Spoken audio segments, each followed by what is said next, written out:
Cryptocurrency platforms like Bitcoin and Ethereum use a disturbing amount of energy.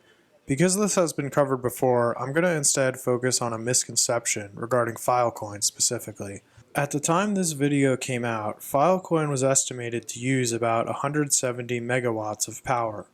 If you were to stop watching this video, go to your kitchen, and make Elio's pizza in a toaster oven over the next 20 minutes, by the time it was done, Filecoin would have used enough energy to make over 1,000,000 slices of Elio's pizza. But considering Filecoin isn't making pizza, but storing about 14 billion gigabytes of data, that's all okay. But there's a problem. A significant amount of this space, and the energy Filecoin uses, doesn't actually go towards storing files. Instead, it stores empty space. It's what's called committed capacity. Despite being empty, it participates in the most energy-intensive process of the Filecoin protocol, and it continues to be accessed over time, leading to the slow destruction of the hard drives and computers on which Filecoin runs. What they don't tell you is that this useless space is added to the total reported hard drive space of the Filecoin network. It exists because the anonymity and encryption features of Filecoin mean that a storage provider can make fake storage deals with themselves and earn extra money from the network. Instead, Filecoin lets their users commit unused capacity while still paying them as if there was a fake deal in place. How much of Filecoin's total storage capacity, 14 billion gigabytes, is dedicated to the empty space known as committed capacity? If you said none of the above, you're right.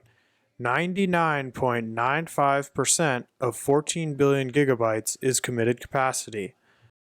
The key difference between Filecoin and a data center is that people on Filecoin are basically paid to keep their hardware online even if it isn't being used, whereas data centers are incentivized only to keep their hardware online when it's being used.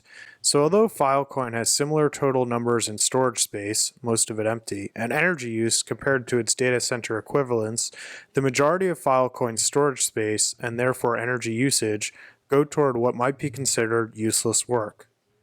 Even though it uses as much energy as a data center, it stores 0.05% as much useful data. Now let's hear the Filecoin developers say the opposite. Here. Our proof of useful work consensus is based on valuable, not wasteful work. So already a lot of the work that goes into the process of building blocks and maintaining the blockchain and so on is useful and is creating some valuable externalities that we then use to weave into the useful cloud storage. So this is not wasteful work like many other proof of work blockchains. And we have also worked to ensure that we can achieve the greenest and most sustainable blockchain community in the best way to not only be neutral, but as Juan said, net carbon negative.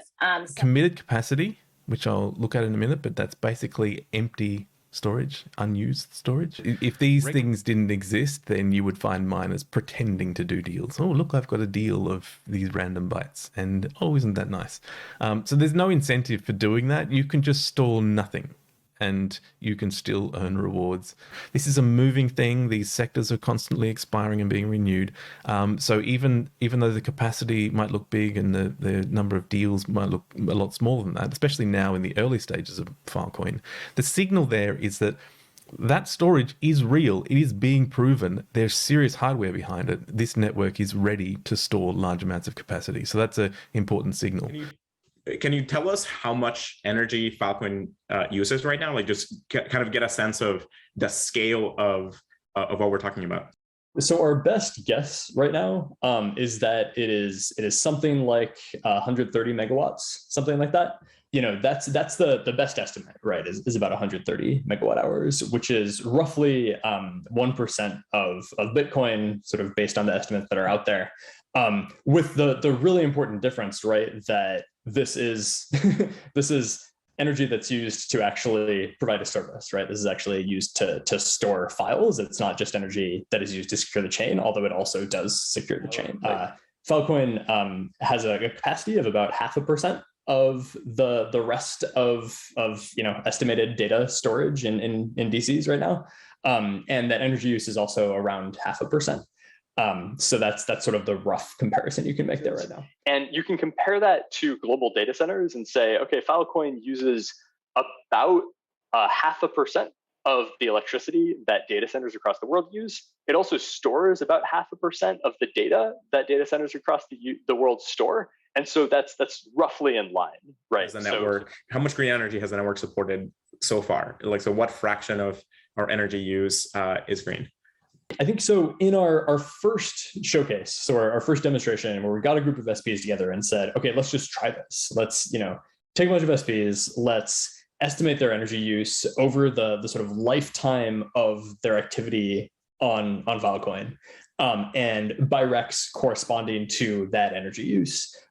They bought 712, I believe, megawatt hours of electricity, which is, of recs corresponding to renewable generation, which is, enough to power 66 American homes for a year, or enough to drive a Tesla, I think, about the distance corresponding to here to the moon and back 10 times is a metric. Perfect. Yeah. That's the. If cryptocurrency speculation is to continue, it needs to vastly reduce its carbon footprint by eliminating proof of work. The two major candidates are proof of space and time and proof of stake. Proof of stake and time attempts to make participation expensive by wasting storage instead of computation. POW projects, because lots of people still thinking that Filecoin is a POW, so proof of work. So proof of work means that energy consumption, but we're not just energy consumption, but we're also doing things for good. So this is really to put out there, this is a utility network, it's useful storage.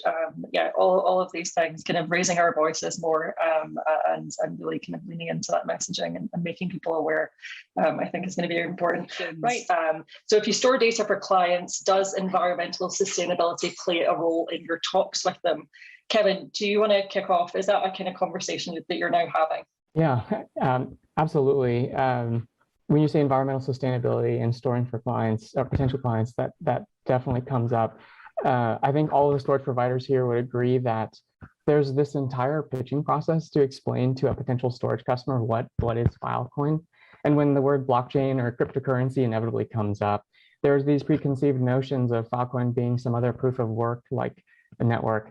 And before that permanently taints the initial pitch, Picnic has to make sure, explain that the compute intensive piece really occurs during the initial onboarding process or the sealing of that capacity and or the ingestion of that data.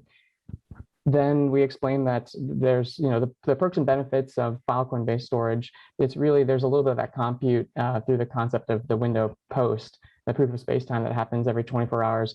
That then becomes a little bit more palatable. As Picnic continues to pursue university clients in the United States, what we find is explaining that Picnic does everything that it can, and Filecoin as an overall ecosystem is working on green.